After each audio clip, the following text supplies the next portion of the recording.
네, 6월입니다. 월간 투자 전략 함께 하시죠. 박기찬 센터장님 모셨습니다. 안녕하세요. 네, 안녕하세요. 네, 안녕하세요. 이런저런 행사로 바빴던 5월을 지나고 이제 또 6월이 시작됐습니다. 네. 5월장은 4월장 오랜만에 하락이었다가 다시 또 반등을 했어요. 이제 이 흐름이 6월에도 이어질 수 있을지에 대한 얘기를 좀 해봐야 할 것 같은데 사실 4월 조정이 지난해 8월에서 10월까지 이어졌던 조정 이후에 처음 있는 월간 조정이었어요. 당시와 또 4월 조정 간의 유사점이 무엇이었는지 찾아보면 이후의 흐름에 대해서도 좀 비슷한 점을 찾을 수 있지 않을까라는 생각이 들기도 하는데요. 네, 맞습니다. 예, 저희 이제 작년 8, 9, 10월 달에 이제 증시 조정이 발생했을 때 연준의 금리 인상 이 추가될 것이다라는 우려가 굉장히 컸었습니다. 네. 그러니까 사실 이번에 4월 달에도 이제 뭐 사실 금리 인하 얘기 계속하다 갑자기 인상 얘기가 나왔던 게 또 4월 달이었거든요. 네. 그래서 상황적인 유사성이 있었다라고 생각을 했고, 근데 저희는 기본적으로 인상은 너무 많이 나간 얘기다라고 생각을 했기 때문에 조만간 리바운딩이 올 거라고 기대를 했었어요. 근데 어쨌든 5월 초에 이제 FOMC 지나고 일부 우호적인 경제 지표들이 좀 확인되면서 곧바로 이제 5월 달에 반등이 이루어졌고, 채권도 약간 강세를 보였습니다만 사실 되게 제한적이었고요. 네. 주식이 확실하게 여전히 상대적인 강세를 이어갔다라고 정리를 드릴 수 있을 것 같습니다. 지금 그림을 보면 지난 8월에서 10월 사이에 조정이 있었고 이후에는 이제 4월까지 쭉 올라오는 그림이 유지됐었는데 네. 물론 이제 판단하기 아직 이르기는 합니다만 4월 조정 이후에 그림도 뭐 비슷할 수 있다라는 생각해도 가능할까요?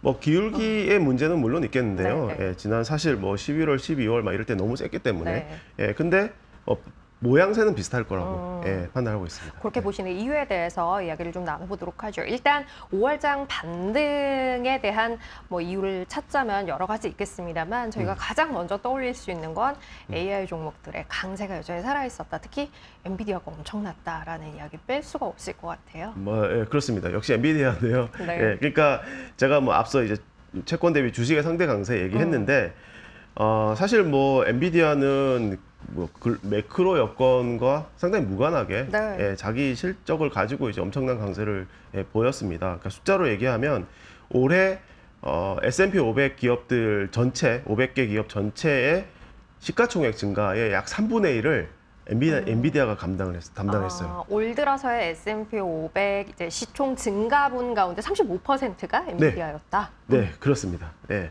그리고 M7으로 국한해서 봤을 때는 엔비디아의 시가총액 증가 기여도가 50%가 넘어갔어요. 그러니까 나머지 M6 기업들의 시총 증가보다 조금 더 많은 엔비디아의 시총 증가가 발생을 했고, 그림에서 확인은 되는 대로입니다. 네. 엔비디아가 해서 이제 시장을 굉장히 좀 하드캐리하는 역할을 했다라는 거고 이제 제하고 보더라도 엔비디아뿐 아니라 여타 기업들의 이제 어닝이라는 부분을 놓고 봤을 때 상당히 또 긍정적인 그림이 이번 어닝 시즌 그려졌어요. 예, 그렇습니다. 여전히 이제 실적 어닝 서프라이즈 비율이라고 하는 게 여전히 이제 굉장히 높은 수준을 유지를 했는데, 저희가 일단 데이터로 봤을 때 기업의 이익 마진이 계속해서 높은 수준에서 견고하게 유지가 되고 있어요. 그러니까 이걸 우리가 이제 어떻게 해석하냐면 이 기업들이 비용을 갖다가 높아진 비용을 여전히 잘 전가시키고 있다라고 이제 말씀드릴 수가 있는 거예요. 가격 그러니까 전가력이 여전히 높다 기업들의. 그렇습니다. 그러니까 이제 이게 양면성이 있어요. 그러니까 비용을 가격 인상으로 잘 반영하면 인플레가 잘 안 떨어지는 이슈가 있는 거지 않습니까? 그러니까 이제 사실 그것 때문에 이제 인플레이션이 좀 이제 스티키하게 유지가 되고 있는데, 근데 이게 다른 한편으로는 기업들이 이익 마진 방어를 잘하고 이익 증가가 계속 잘 이루어지고 있다는 얘기지 않습니까? 그럼 사실 뭐 금리 인하 기대감은 조금 후퇴했지만 주가가 여전히 잘 나가는 핵심적인 이유는 결국은 이익 여건이 여전히 양호하고 계속해서 전가를 잘 시키고 있기 때문이다라고 이제 정리를 드릴 수 있는 거죠.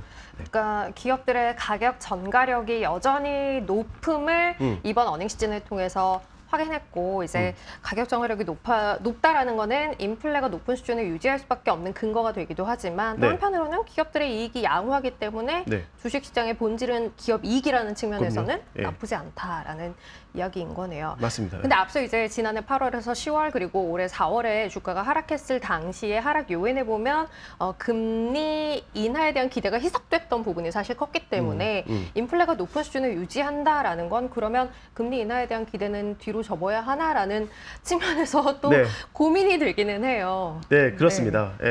근데 이제 그러면 이제 뭐 앞으로 이제 매크로 데이터가 조금 흔들리고 네. 하면은 그러면 기업 이익 마진이 깨지는 거 아니냐. 아, 그러게요. 그러죠. 이제 그렇게 했을 때 우리가 또 생각해야 될 건 뭐냐면 그렇게 했을 때는 또 금리나 기대감이 생겨난다는 거죠. 예. 그러니까 사실 주식 입장에서는 현재로서는 대단히 뭔가 나빠질 상황은 일단 현재로서는 별로 보이지 않는다라고 네. 일단 말씀드릴 수가 있을 것 같고요. 그런 관점에서 저희가 물론 뭐 물가 지표도 봐야 되겠지만 네. 앞으로 한 3개월 동안 우리 시장에 큰 영향을 줄 수 있는 키 매크로 팩터로 저희는 실업률을 보고 있어요. 실업률. 네. 그러니까 실업률이 이제 조만간 저희는 4%대로 올라갈 것으로 생각을 하고 있고요. 네. 그 실업률과 관련해서 조금 더 먼저 움직이는 광의의 실업률이 있습니다. 이건 뭐 제가 세세하게는 말씀드리지 않을 네. 거고요. 어쨌든 미국 전체 실업률 대비해서 조금 더 먼저 움직이는 포괄적인 의미의 실업률이 있습니다. 그래서 이게 지금 최근에 오름세가 좀 가팔라지고 있어요. 그래서 과거의 경험상으로 봤을 때는 이 광의의 실업률이 좀 더 올라가면서 전체 실업률을 갖다가 따라 끌어올리는 그런 현상이 발생할 것이라고 보고 있어요.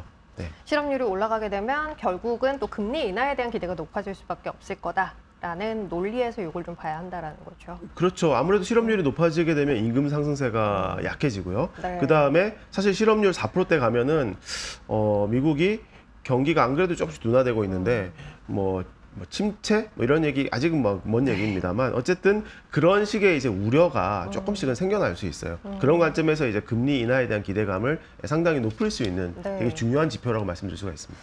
지금 이야기하신 부분들을 보면 이러나 저러나 주식시장은 나쁘지 않은 그림을 그릴 것 같다라는 생각이 들긴 해요. 물론 네. 이제 경기가 둔화가 아니라 침체로 굉장히 빠르게 가지는 않는다는 그렇습니다. 상황을 네. 가정해서 이제 그런 네. 얘기는 가능할 것 같고 그러면 뭐 어쨌든 우상향하는 그림을 그리는 시장 안에서 우리는 무엇에 집중해야 될지에 대한 포인트를 좀 짚어야 할 것 같네요.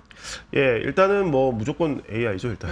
네. 네, 그거는 뭐, 그러니까 사실 이제 미국 경제가 앞서 이제 말씀드린 대로 조금 이제 더 약해질 수 있다라고 생각을 네. 하는데, 근데 우리 뭐 IT의 핵심적인 빅텍 기업들의 실적이 그렇게 망가지진 않을 것 같기 때문에, 그러니까 그 외 기업들은 실적이 좀 약해질 수 있습니다만 네. 매크로 여건에 따라서 이쪽 기업들은 실적이 나빠지지 않는 가운데, 별로 나빠지지 않는 가운데 금리나 기대감이 또 나타나게 되면은 사실 주가에 나쁠 일이 없는 네, 거거든요. 네, 네. 그래서 뭐 당연히 이제 AI 중심의 빅텍은 계속해서 가져가야 될 부분이고요. 그리고 이제 지금 시장에서 상당히 지금 관심을 많이 갖고 있는 것이 AI 파생 테마죠. 지금. 네, 확산되는 것들. 그렇습니다. 사실 이제 이 제가 차트에서 왼쪽 차트에서 이제 정리했습니다만 한국에 지금 사실 글로벌리 이 전력 장비, 전력 기기라고 하는 그거를 공급하는 기업들의 지금 주가가 엄청나게 좋아요. 네. 예, 뭐 대표적으로 이제 한국에서는 그 가장 대장주라고 하는 게 이제 HD 현대일렉트릭인데요. 사실 연초 대비해서 지금 현재가 3.5배 수준의 주가를 네. 지금 보여주고 있는데 지금 비슷한 종류의 기업들이 지금 상당히 지금 주가가 따라 올라가고 네, 있는 흐름이 그런 비슷하네요. 양상이고요. 네. 그러니까 이제 그리고 이제 이게 여기서 끝나지 않죠. 그러면 에너지 생산하는 기업들도 당연히 이제 이슈가 될 수 있다. 그러니까 좋을 수 있다 이런 얘기고. 뭐 대표적으로 제가 이제 오른쪽에다가 뭐 우라늄 원전 쪽이죠. 그다음에 네. 이제 뭐 수소 뭐 이런 쪽의 ETF도 지금 주가가 상당히 지금 강하게 움직이는 것도 같은 맥락에서 볼 수 있는 내용. 또 최근에 뭐 데이터 센터, 뭐 냉각 네. 설비 뭐 이런 것까지도 맞아요. 지금 다 이제 AI 파생 테마로서 지금 부각되고 있는 상황입니다. 일단 네. 중심은 AI에 여전히 초점을 맞춰야 한다라는 네. 것이고 거기서 네. 이제 확산될 수 있는 산업군에 좀 관심을 가져보자라는 이야기를 주셨네요. 네. 우리나라에서도 이제 전력 장비 뭐 쪽의 분위기 나쁘지 않다라는 이야기를 주셨고요. 네. 반도체 종목들도 일부 주도주를 중심으로는 여전히 살아있는 흐름이 유지되고 있습니다만 사실 시장 전체로 본다면 한국 시장은 썩 좋았다라고 이야기를 하긴 힘든 지난달이었어요. 네. 어느 쪽에 좀 집중해서 봐야 할지 이것도 좀 짚어볼까요? 예, 뭐 한국 시장을 저희가 이제 퍼포먼스 측면에서는 뭐 미국만큼 좋다 이렇게 생각하진 네. 않고 일단은요. 근데 시장 분위기 자체는 뭐 그런대로 괜찮은 상황을 앞으로도 이어갈 걸로 보고 있습니다. 네. 그러니까 뭐 미국의 금리 인하 기대감이라든지 또는 이제 한국의 이제 밸류업, 그다음에 이제 반도체 업종의 일부 이제 수혜 뭐 이런 것들이 이제 시장의 어떤 긍정적인 요인으로 계속 작용을 할 거고요. 어쨌든 한국 시장에서는 반도체 중심 포트폴리오를 계속 가져가고 거기다가 이제 추가로 이제 앞서 말씀드렸던 이제 전력 기기라든지 또는 이제 뭐 밸류업 관련해서 이제 우리가 여전히 이제 자동차 또는 이제 증권 보험 같은 금융 계열 그리고 최근에 이제 또 이제 각광받고 있는 테마가 바로 K 뷰티이지 않습니까? 네. 화장품, 뭐 의료기기, 막 이런 쪽, 미용기기 이런 쪽, 그러니까 여기 이제 오른쪽 그림으로 보면은 필수 소비재라고 돼 있는데 예, 이쪽이 이제 그런 종목들이 많이 섞여 있어요. 그래서 최근에 이제 주가가 올라가는 것도 예, 그런 맥락으로 보시면 될 것 같습니다. 그래서 그런 쪽 중심으로 해서 저희가 계속 한국 주식은 예, 포트폴리오를 구성하실 것을 권고드리고 있습니다. 일단 반도체를 가운데 놓고 네. 밸류 프로그램에서 수혜받을 수 있는 것들 그리고 거기에 더해서 K뷰티 등의 성장주들 한번 눈여겨보자라는 의견 한국 네. 주식에 대해서도 주셨어요. 마무리하기에 앞서서 여타 이제 국가에 대해서는 어떤 시각이신지 확인 좀 해봤으면 좋겠는데 네. 중국은 사실 최근에 좀 반등이 있었고 저희 긍정적으로 계속 이야기했던 인도는 조금 또 눌림이 있긴 했어요. 네, 맞습니다. 예. 크게 봤을 때 어떤 그림 그려야 할까요? 뭐 저희 계속 미국 빅텍 외에는 인도를 여전히 예, 지역 관점에서 최선호의 국가로 저희가 분류를 하고 있습니다. 뭐 인도는 사실 주가가 되게 좋을 때는 강하게 올라가는 네. 그런 경향은 없고요, 사실은요. 예, 그냥 꾸준하다라는 게 최대의 장점입니다. 중국이 최근에 좀 반등했는데 저희는 사실 중국에 대해서는 시장 전체보다는 선별적인 투자 관점에서 예, 말씀을 드리겠고요. 저희가 이제 사실 이 차트를 중국하고 인도를 대비해서 설명할 때 항상 이제 갖고 다니는 네. 그림인데요. 인도의 매출액은 계속 증가하고 있습니다. 기업들, 상장 기업들의 매출액은요. 근데 중국의 상장 기업들의 매출액은 증가하고 있지 않고요. 이거의 가장 핵심적인 이유는 중국은 지금 디플레라는 네. 현상이 지금 실질적으로 발생하고 있기 때문에 그렇다라고 말씀드릴 수가 있어요. 그래서 디플레 상황에서는 매출액이 증가하기 어렵고 매출액이 증가하지 못하면 기업이익이 증가하는데 당연히 한계가 있을 수밖에 없습니다. 네, 그렇기 때문에 중국 시장이 올해 뭐 꽤 가파르게 올라오긴 했습니다만 3월달 이후에 네. 이게 되게 의미 있게 계속해서 가는 방향은 아닐 것이다라고 좀 보고 있어요. 그래서 말씀드린 대로 시장 전체보다는 선별적으로 네. 가시면 될 것 같습니다. 알겠습니다. 자, 그럼 지금까지 이야기 드렸던 부분들 추려서 이제 ETF, 추천 ETF 포트폴리오에는 변화가 있는지 확인해 볼게요. 예, 이번엔 진짜 변화가 없습니다. 네, 그대로예요. 네. 그럼 저희는 이미 좀 많이 분산시켜 놨다는 얘기 제가 계속 맞아요. 말씀을 드렸고요. 예. 그래서 뭐 AI 뭐 계속 중심을 해서 이제 가져가야 될 것이고 오늘 제가 말씀 안 드렸습니다만 어쨌든 헬스케어 뭐 이런 쪽 네. 계속 가져가고 지난번에 저희가 추가했던 뭐 구리 이런 테마도 괜찮을 것 같고요. 그다음에 저희가 뭐 계속해서 뭐 고배당 리츠 그다음에 신흥국 채권 이쪽은 이제 배당 수익 높은 네. 배당 수익 관점에서 계속 갖고 가실 것을 권고드리고 있습니다. 그게 이렇게 적절히 분산된 포트폴리오 계속 가져가시면 좋을 것 같아요. 알겠습니다. 6월 전략에 대한 간략한 이야기 나눠봤습니다. 월간 투자 전략 박기찬 센터장님 함께했습니다. 고맙습니다. 네, 고맙습니다.